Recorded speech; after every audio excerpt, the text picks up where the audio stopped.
বিসমিল্লাহির রহমানির রহিম। আমি মোহাম্মদ জাকির হোসেন খান, জাতীয়তাবাদী মৎস্যজীবী দল কেন্দ্রীয় কমিটির যুগ্ম আহ্বায়ক ও দপ্তর প্রধান, শতাব্দী টেলিভিশনের পরিচালক। আজকে আমি সাবেক জাতীয় স্ট্যান্ডিং কমিটির সদস্য, সাবেক মন্ত্রী আব্দুল মতিন চৌধুরীর 13তম মৃত্যুবার্ষিকী উপলক্ষে আমি কিছু কথা বলবো। আব্দুল মতিন চৌধুরী ছিলেন শহীদ প্রেসিডেন্ট জিয়া রহমানের একটি ঘনিষ্ঠ মানুষ। দীর্ঘ আন্দোলন সংগ্রামে শহীদ প্রেসিডেন্ট জিয়া রহমানের সাথে সর্বাত্মক সহযোগিতা করে দলকে সঠিকভাবে এগিয়ে নেওয়ার কাজে উনি নিবেদিত ছিলেন। উনি দলের একাধারে যুগ্ম মহাসচিব, স্ট্যান্ডিং কমিটির সদস্য ও সাবেক মন্ত্রী ছিলেন এবং বহু কমিটিতে উনি অন্তর্ভুক্ত ছিলেন। তিনি নারায়ণগঞ্জ রূপগঞ্জের কৃতি সন্তান ছিলেন। সারা বাংলাদেশে তিনি দলকে এগিয়ে নেওয়ার জন্য, গতিশীল করার জন্য উনি কাজ করেছেন।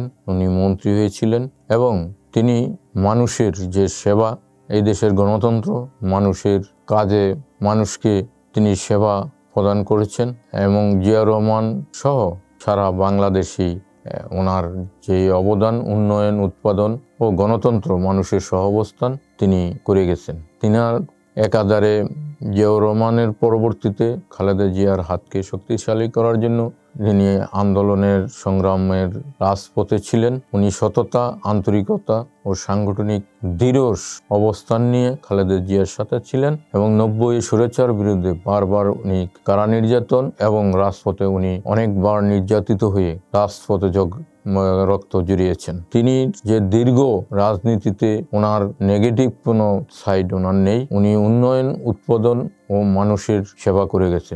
অনেক রাজনীতিবিদের সাথে আমরা দেখা করতে গেলেও দেখা যায়, অনেকটা পাওয়া যায় না।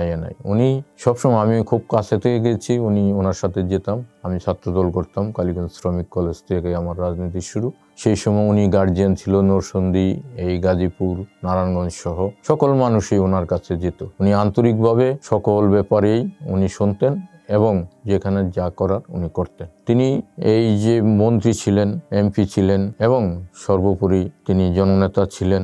মানুষের সেবায় উনি নিয়োজিত ছিলেন। দেশনেত্রী খালেদা জিয়াও ওনাকে অনেক শ্রদ্ধা করতেন এবং সেই হিসাবে ওনাকে স্বরাষ্ট্রমন্ত্রী, পাটমন্ত্রী, উনি অসুস্থ অবস্থা থাকা সত্ত্বেও ওনাকে মন্ত্রিত্ব বাদ দেননি। আজকে ওনার মৃত্যুবার্ষিকী। আমি ওনার রুহের আত্মার মাগফিরাত কামনা করছি এবং আল্লাহ যেন ওনাকে ব্যস্ত নসিব করেন সেই কামনা করছি। এই ক্ষণজন্মা পুরুষকে পরবর্তী প্রজন্মের কাছে উপস্থাপন করার জন্য জাতীয়ভাবে এই আব্দুল মতিন চৌধুরীর আলোচনা সভা এবং ওনার যে কর্মময় জীবন তা মানুষের কাছে তুলে ধরার আবেদন করব, সুপারিশ জানাবো যে এমন একজন মানুষ যিনি দলের জন্য এবং জাতীয়তাবাদের আদর্শকে প্রতিষ্ঠা করার জন্য এবং মানুষের সেবা করার জন্য, কাজ করার জন্য, উন্নয়নের জন্য যেই অবদান রেখে গেছেন তা বাংলাদেশের মানুষের কাছে চিরস্মরণীয় হয়ে থাকবে। তিনি যুগ যুগ ধরেই শ্রদ্ধার সাথে স্মরণীয় হয়ে থাকবেন। ওনার যেই কর্মময় জীবনটা, আবারও বলি, যে আলোচনার মাধ্যমেই মানুষের কাছে তুলে ধরলে